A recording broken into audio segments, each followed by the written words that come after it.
Muito bom estar aqui e se sentir em casa. Muitos anos como pastor da Igreja do Cinema, que eu e minha esposa fomos, sempre foi um privilégio subir, fazer parte dessa mesa, desse púlpito, e isso não muda, é indiferente, né? A despeito, às vezes a gente passa por uns altos e baixos no meio do caminho aí, umas confusão, mas Deus, ele sempre vence, ele é invencível, né? Ele é implacável, não há nada maior do que ele. Você acredita nisso? Amém? Aleluia. Eu gosto de pensar, eu falei, nessa semana, foi uma semana de muitas aulas, lá no Central Bible College, e eu já não sei mais pregar. Então, se eu ficar meio confuso aqui, meio aula, negócio aqui é o meu jeito mesmo, já não consigo mais só, eu vou indo. Mas fique tranquilo, o Espírito Santo disse que ensinaria a gente todas as coisas, então no meio da confusão aí, ele vai falar com você, ele vai dar aquela palavra que você precisava ouvir para que a esperança fosse restaurada no seu coração. É isso que eu profetizo sobre você nessa manhã. É uma manhã de esperança, é uma manhã de vida, é uma manhã de literalmente experimentar a plenitude daquilo que Deus é e daquilo que Ele possui. Amém? Aleluia. E nessa semana a gente falou de muitas coisas que passou lá no college, e a semana nossa era Grace Week, né? Grace Experience no caso. E obviamente eu não consigo mais fugir dessa mensagem, né? Quando a gente fala do Evangelho, o Evangelho, ele existe por causa de uma pessoa. A pessoa de Jesus, a qual manifesta a graça nos nossos corações, manifesta a vida. E não existe outra resposta que não seja essa. Não existe outra resposta que não seja Jesus trazendo a própria vida, o próprio poder dele no nosso coração. Eu não vou conseguir dizer, ou ver, nem sentir os problemas que cada um de nós passamos pelos nossos dia a dia. Talvez você esteja naquela temporada, né? Naquela season onde está tudo tranquilo, as coisas já estão em paz. Mas talvez você está no meio daquela que está bem turbulenta, né? Muitos problemas e dificuldades. Mas Jesus, ele é a resposta para qualquer temporada da sua vida. Ele sempre vai ter a resposta e o cuidado e o amor para te trazer vida e vida em abundância. Essa é a promessa dele. Essa é a promessa dele. E hoje eu quero compartilhar dessa vida. Eu quero falar um pouquinho de como uma perspectiva pode mudar a nossa realidade.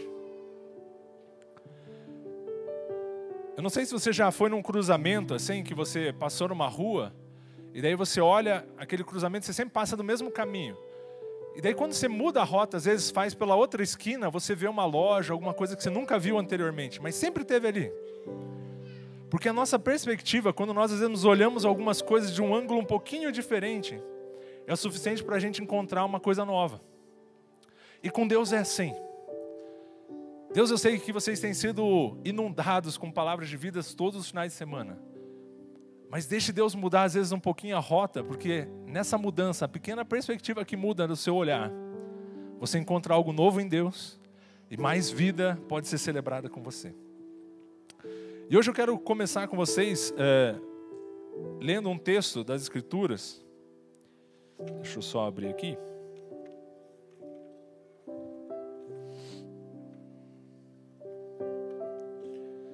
João capítulo 1.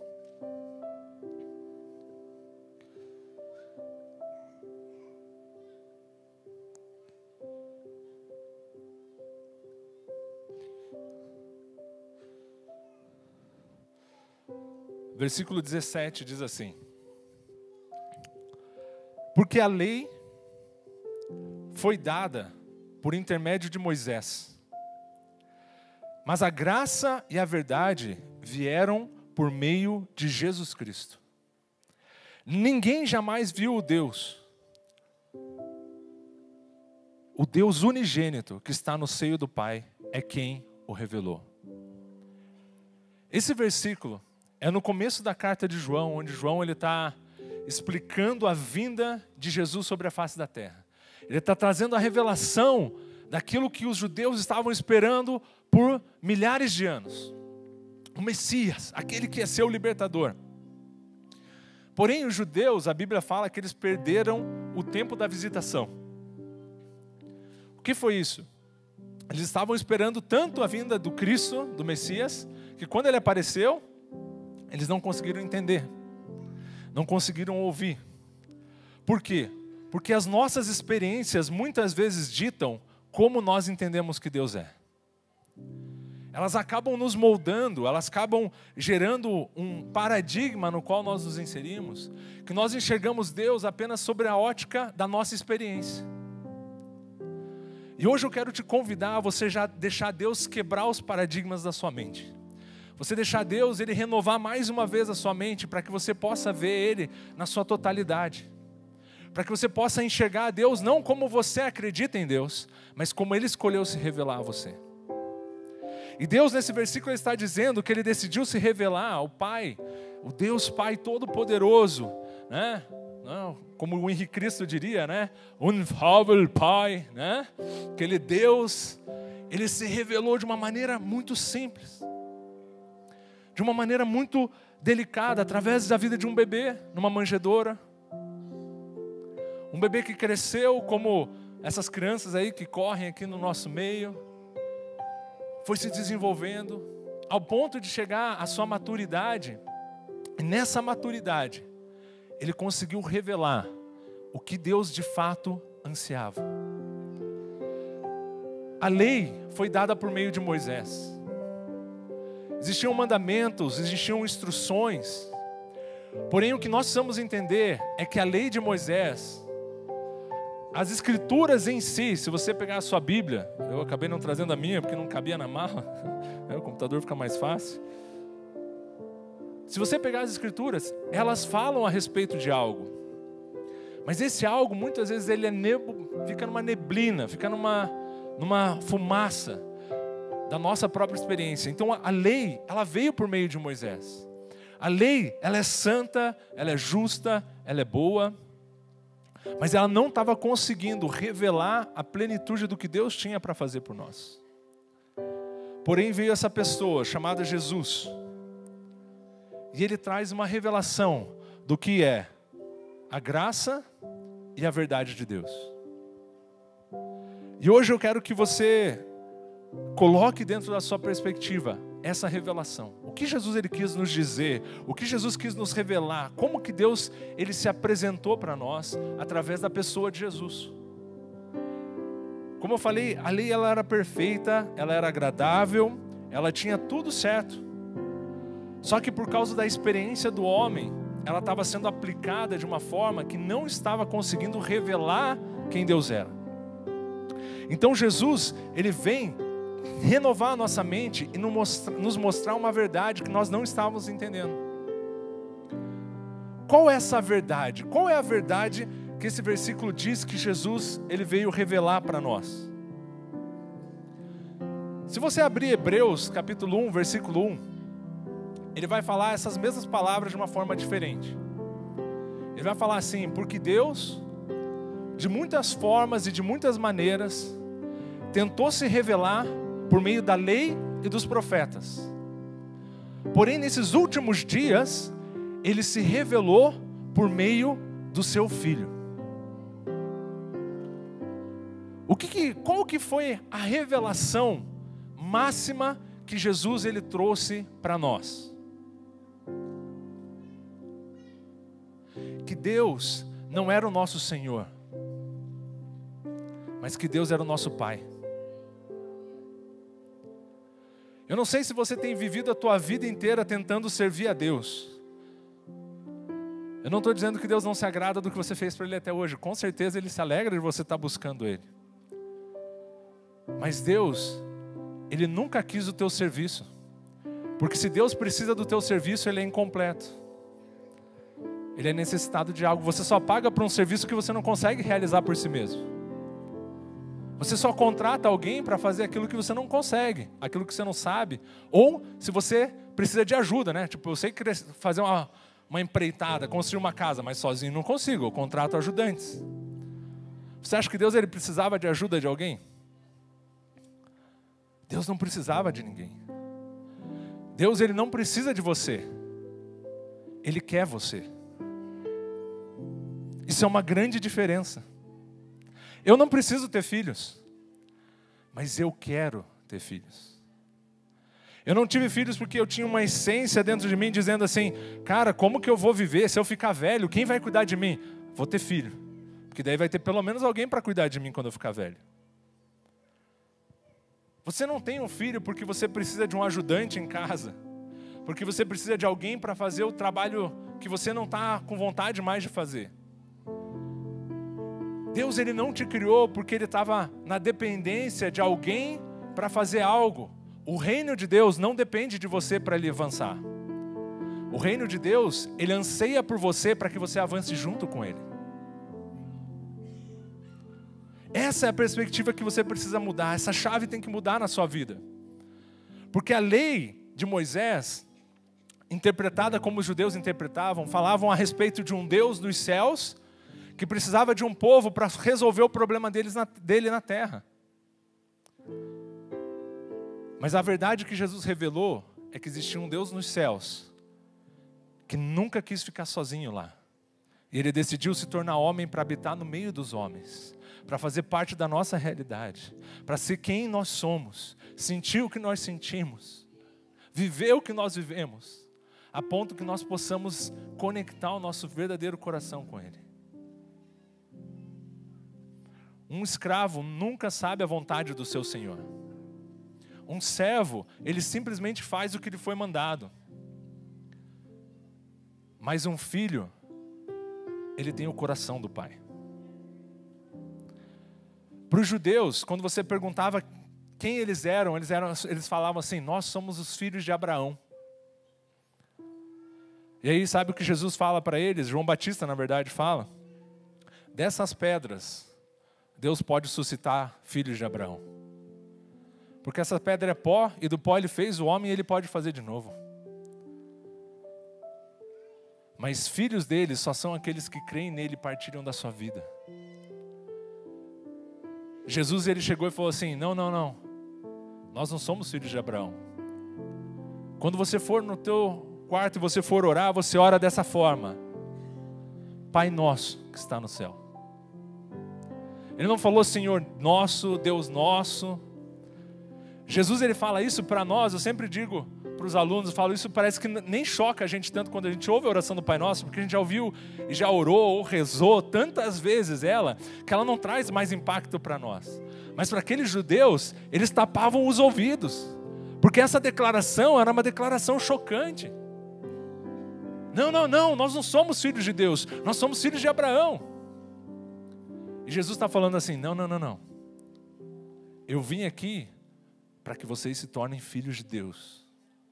Eu vim aqui porque eu não vim aqui procurar mais pessoas para trabalhar na obra que eu estou realizando. Eu vim aqui para encontrar mais irmãos que possam compartilhar a vida comigo. Então eu quero te desafiar nessa manhã de você parar de servir a Deus e começar a viver junto com Ele. Um filho que serve o pai, ele não serve porque ele é obrigado, mas ele serve porque ele quer estar do lado do pai. O Natan, hoje de manhã ele não está aqui, ele foi, o meu filho mais velho, vai fazer 7 anos quase, meu Deus do céu. E ele não está aqui hoje, porque ele foi para a escolinha dominical. Mas quando eu estava nessa semana pregando, ele quis ficar na primeira noite de pregação assistindo. Eu sei que ele não entendeu, a maior parte das coisas que foram faladas. Mas ele queria estar lá, não porque ele queria ouvir uma boa mensagem. Ele não estava lá porque ele tinha que fazer alguma coisa de servir no culto. Ele foi lá porque ele queria estar perto do pai dele. A minha pergunta é, por que você está sentado aqui hoje? Por que você senta na sua sala e você ora? Por que você faz o que você faz? Seja secularmente, eu vou pôr entre aspas, eu não gosto muito dessa palavra, seja fora da 4 paredes chamada igreja, ou seja dentro da igreja. Se você está buscando como servir a Deus, pare nesse momento, pare agora. Deus, Ele não está te chamando para que você sirva a Ele eficazmente. Ele está te chamando para você compartilhar vida com Ele. Esse é o alvo, esse é o foco. Só que talvez você pense assim, mas como eu vou fazer isso? Por isso que Jesus ele veio revelar duas coisas. Primeiro, a verdade. A verdade é que eles estavam interpretando Deus de uma maneira errada. Eles estavam tentando cumprir mandamentos para que Deus não se zangasse com eles. Eles estavam tentando cumprir coisas para que eles pudessem agradar esse Deus tremendo que está nos céus e que podia destruir eles a qualquer momento. Jesus veio dizer, não. A lei foi dada para mostrar que você sozinho não consegue viver, mas que tem um Pai que anseia compartilhar a vida. Essa é a verdade. É isso que eu vim revelar. Só que obviamente você não consegue sozinho, por isso que ele veio revelar a verdade e a graça. A graça de Deus não fala a respeito de algo que segurou a mão de Deus antes dele te dar a sarrafada, antes de dar a paulada em você. Nós achamos que a graça de Deus fala de algo que impediu Deus de pôr a sua ira sobre nós. Mas a graça de Deus não fala a respeito disso. A graça de Deus, ela fala a respeito do amor de Deus que foi derramado em nós para que nós pudéssemos viver a vida dele.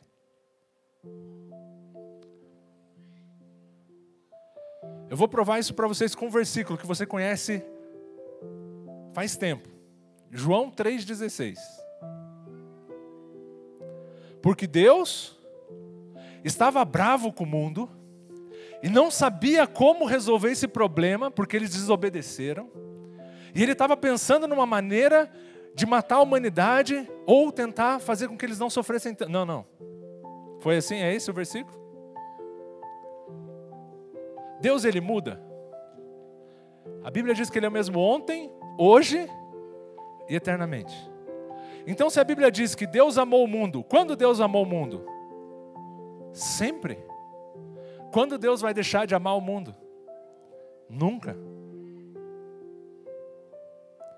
Não importa o que o mundo faça, ele não vai mudar, porque esse é o coração de um pai. O que o coração de um pai faz? Ele ama o seu filho a despeito do que ele é, do que ele faz, como ele age. Porque é parte dele. Ele gerou aquele filho. É impossível para um pai deixar de amar um filho. Talvez você vai falar assim, não, mas a minha experiência é essa. E o Bert falou um negócio nessa semana que me impactou muito. Ele falou assim, a tua experiência é essa, mas dentro de você tem algo que diz que isso está errado.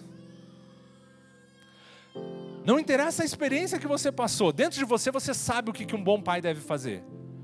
Sabe por quê? Porque a vida de Deus está em você. O Espírito Santo está falando assim, não é assim que um bom pai age. E por isso que você tem uma expectativa de um bom pai. E se você sendo mau tem uma expectativa de um bom pai, quanto mais o teu Pai Celestial. Por isso que Jesus fala assim, vocês que são maus, sabem dar coisas boas aos seus filhos? Quanto mais o seu Pai Celestial. Deus, ele anseia dar para nós a sua própria vida. Deus amou o mundo de tal maneira que ele deu. Ele não cobrou. Quando você acha que tem que fazer algo para Deus, você está indo na contramão. Aquele que ama dá, aquele que ama não pede. Deus, ele te ama, ele não está te pedindo algo, ele está disposto a te dar tudo. Ele está fazendo tudo ao seu poder, para que você partilhe de quem ele é.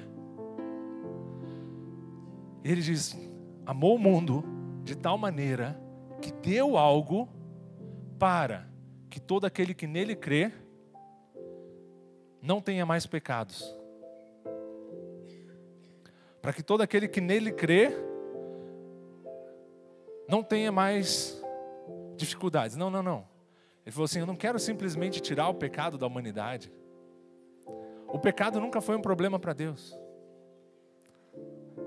O pecado era o problema mais fácil para Deus resolver. O problema que ele tinha é que ele precisava que você e eu vivêssemos eternamente.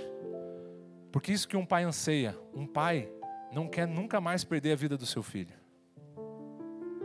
Um pai, ele anseia ter um filho ao seu lado para o resto da eternidade. Esse é o sentimento dentro de nós.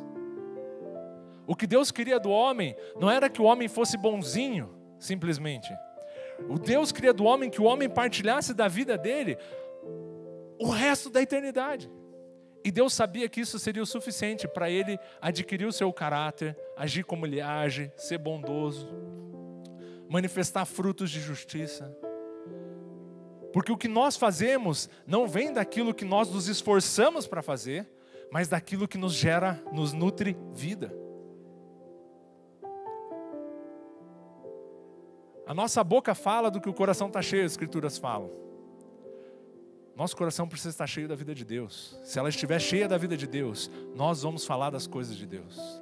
Nós vamos pensar nas coisas de Deus. Então a sua luta contra fazer o certo e o errado, ela não está na resposta de você pôr uma lista de tarefas e falar assim, eu não vou mais abrir aquele site, eu não vou mais frequentar aquele lugar, eu não vou mais beber aquele negócio. Não é a lista de tarefas, é a vida de Deus dentro de você que vai falar assim, eu não quero mais abrir aquele site, eu não quero mais beber aquele negócio. Você não vai parar de fazer porque você pôs como a sua meta, mas você vai parar de fazer porque a vida que você experimenta é suficiente para te dar tudo aquilo que essas coisas aparentemente te davam. Essa é a resposta. E o nome disso se chama graça. Tito fala para nós que a graça é o poder de Deus para que nós possamos viver uma vida santa, justa e irrepreensível.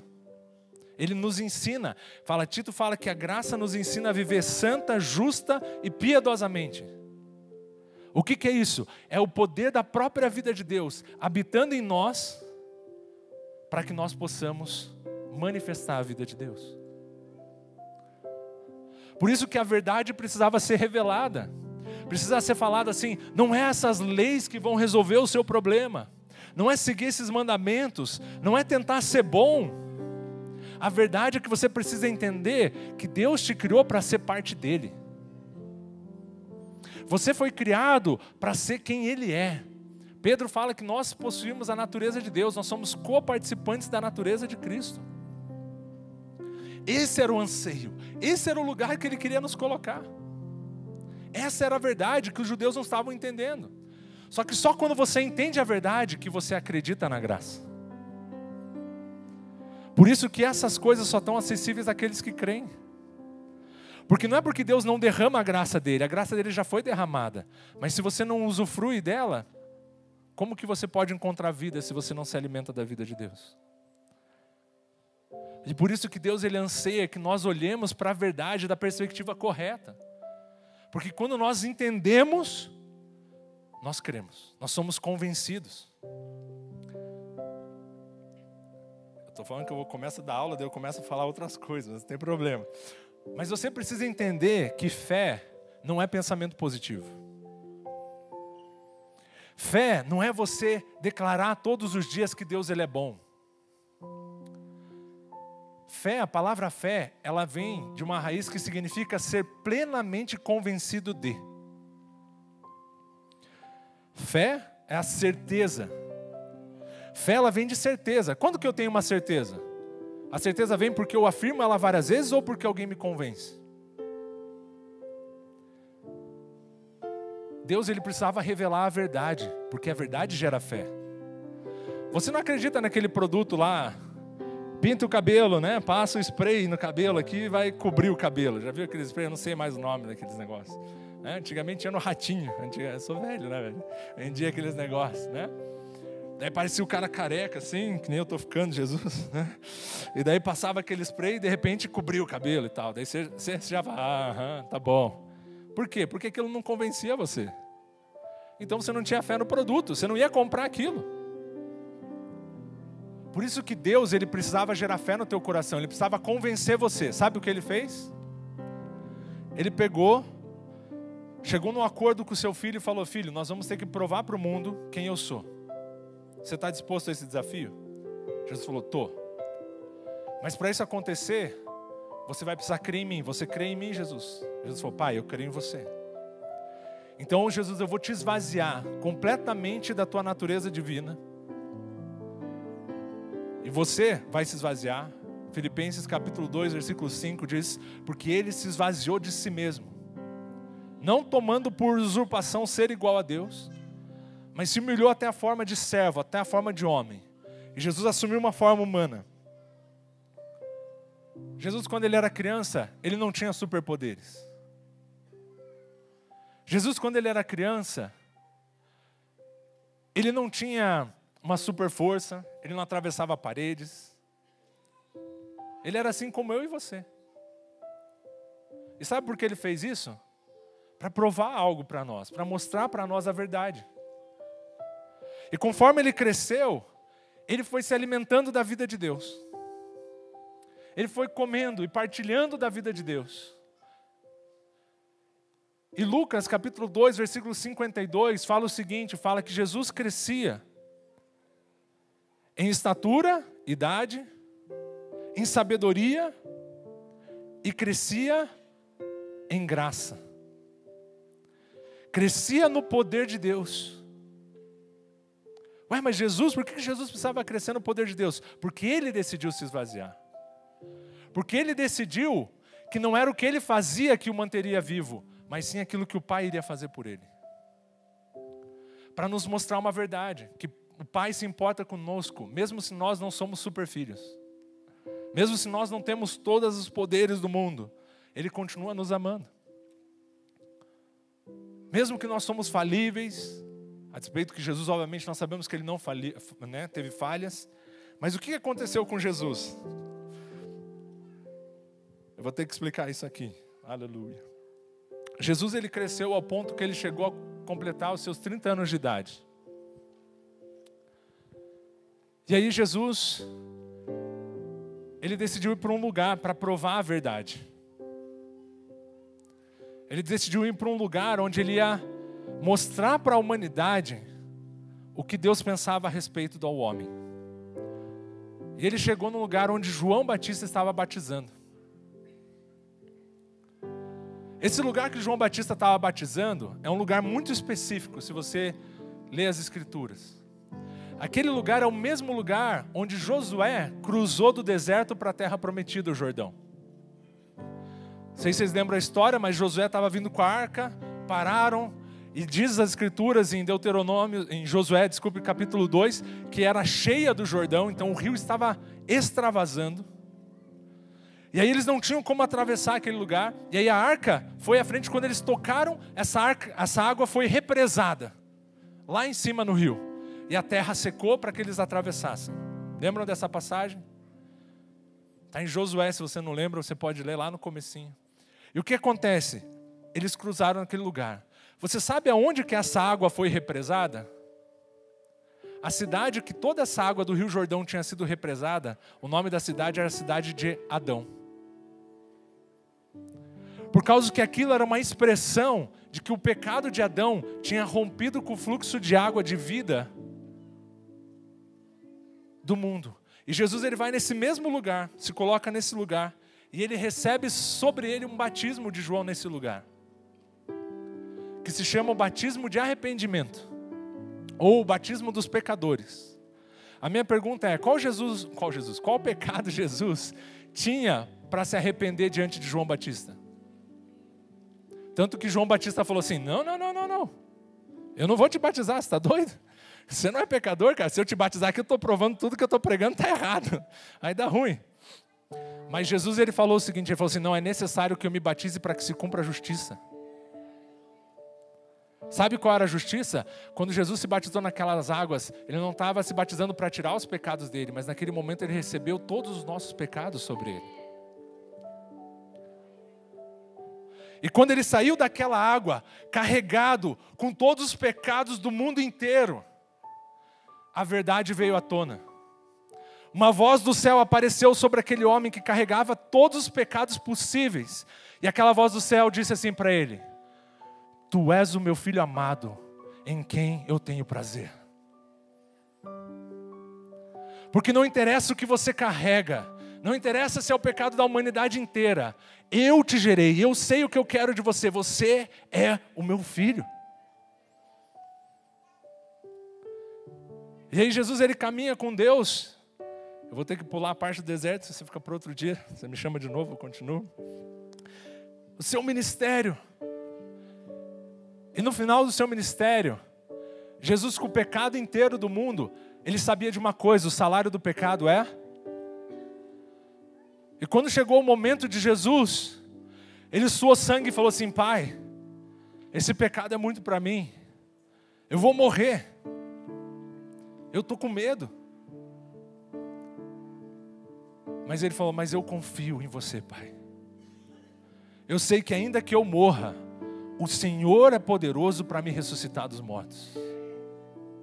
E esse homem que suou gotas de sangue, como nós podemos suar, esse homem que viveu com pecados, a ponto de se compadecer das nossas fraquezas, Hebreus fala, saber como nós nos sentíamos, ele mesmo carregado disso, ele sabia o Pai que ele tinha, e ele creu na verdade que ele era o Pai, e sabia que sobre ele existia uma graça, um espírito da ressurreição, que podia ressuscitar ele dos mortos. E no terceiro dia, a promessa de Deus deixou aquele túmulo vazio. A promessa de Deus revelou o que Deus estava falando desde antes da fundação do mundo. Eu quero encerrar com esse exemplo. Esse exemplo não, essa revelação. Vocês lembram a mulher que foi apedrejada? Lembra essa historinha? Já estão me querendo tirar daqui, mas eu vou falar ela assim mesmo. Aquela mulher que foi pega em adultério, foi jogada aos pés de Jesus. Jesus estava escrevendo na areia. Uma das passagens mais conhecidas do mundo inteiro das Escrituras é essa. Sabe o que está acontecendo naquele momento? Aquele momento é o encontro da lei versus a palavra de Deus. A lei joga um pecador no chão e fala assim: ela é digna do quê? Morte. Os fariseus estavam dizendo: essa mulher foi pega em adultério. A lei e Moisés dizem que ela merece morrer, ser apedrejada. Essa é a interpretação da lei a respeito dessa mulher. Mas diante daquela mulher estava a palavra de Deus, o verbo que se fez carne. A palavra de vida estava diante daquela mulher. E aquela palavra trouxe um outro juízo. Aquela palavra interpretou a lei e os profetas de uma forma diferente. Ela falou: quem tiver pecado, que atire a primeira pedra. E quando todos saíram, a palavra de Deus se declarou para aquela mulher falando assim: eu não te condeno também. E aquela mulher que estava morta, ela tinha uma sentença de morte, ela ressuscitou pelo poder da palavra que foi declarada sobre ela. Esse é o poder da graça de Deus sobre nós. Quando nós entendemos a verdade que é Deus nos amou antes da fundação do mundo, de Efésios 1:4, que Ele nos deu a vida, se nós dependemos dEle, nele, a graça dEle é suficiente para que nós partilhemos da vida dEle. E olhemos para a vida de Jesus, e assim como Ele creu e ressuscitou dos mortos, e a morte perdeu o seu poder sobre Ele, o mesmo acontece conosco quando cremos. E esse poder de vida é o que nos transforma. Quando nós, como filhos amados, Efésios capítulo 5, versículo 1 fala assim: sede, pois, imitadores de Deus, como filhos amados. Não é para você imitar Deus tentando pôr aquela pulseira no braço, como o Cal falou, aquela corrente no braço, e você ser o que Jesus faria. Vocês lembram disso aí? Isso é meio velho, né? Vocês têm uns caras meio novos. A gente usava uma pulseira que dizia assim: o que Jesus faria? Não é você fazer o que Jesus faria, mas é você se relacionar com o Pai. Porque aí o caráter dele vai ser impresso em você. E aí você, com a vida que ele transferiu para você, você é aquilo que você foi criado para ser. Hoje eu quero que você saia daqui entendendo que a verdade de Deus ao teu respeito é que Ele te ama desde antes da fundação do mundo. Ele não te chamou para você fazer algo para Ele, mas Ele te chamou para você ser algo com Ele. E desse lugar, Ele vai te dar todas as ferramentas necessárias para que a vida dEle possa te sustentar. Não está em você, por isso que Paulo fala: quando sou fraco, é que Ele é forte. Quando eu reconheço que a vida não está em mim, mas nele, e me alimento dessa vida, a força nasce em mim. E aí tudo posso naquele que me fortalece. Seja passar pelo vale das sombras da morte, seja passar pelo pasto dourado, aonde eu estiver, não interessa mais o lugar, mas interessa quem me dá vida. Se coloque de pé, eu quero orar com você. Pai, nós te agradecemos, Deus, porque nós podemos olhar na natureza de Jesus, na pessoa de Cristo, um homem que se esvaziou da sua plenitude, se tornou como nós, Deus, e carregou sobre si pecados do mundo inteiro, mas a sua declaração sobre ele jamais mudou. O Senhor continuou dizendo: eis o meu filho amado, em quem me tenho prazer. E essa é a mesma declaração sobre nós hoje, Deus. Essa é a verdade. Nós somos os seus filhos amados, em quem o Senhor tem prazer. E essa é a sua graça, é o seu poder que vem sobre nós, a sua vida, que nos ressuscita dos mortos, que nos dá uma nova natureza, que nos faz viver uma nova experiência, que aquilo que nós vivemos no passado já não nos define mais, mas o que nos define é aquilo que o Senhor diz que nós somos. Aquilo que o Senhor tem para nós nos define, a sua vida. Porque assim como Ele é, as Escrituras afirmam, neste mundo nós o somos. Aleluia, Deus, porque nós partilhamos da sua natureza, não por nosso esforço natural, mas porque nós cremos na verdade que o Senhor declarou antes da fundação do mundo. Que somos seus filhos amados. Obrigado pelo Espírito da ressurreição, a graça de Deus, o poder que nos levantou da morte para a vida. E hoje nós podemos viver a eternidade no aqui e agora. Em nome de Jesus. Amém e amém. Glória a Deus.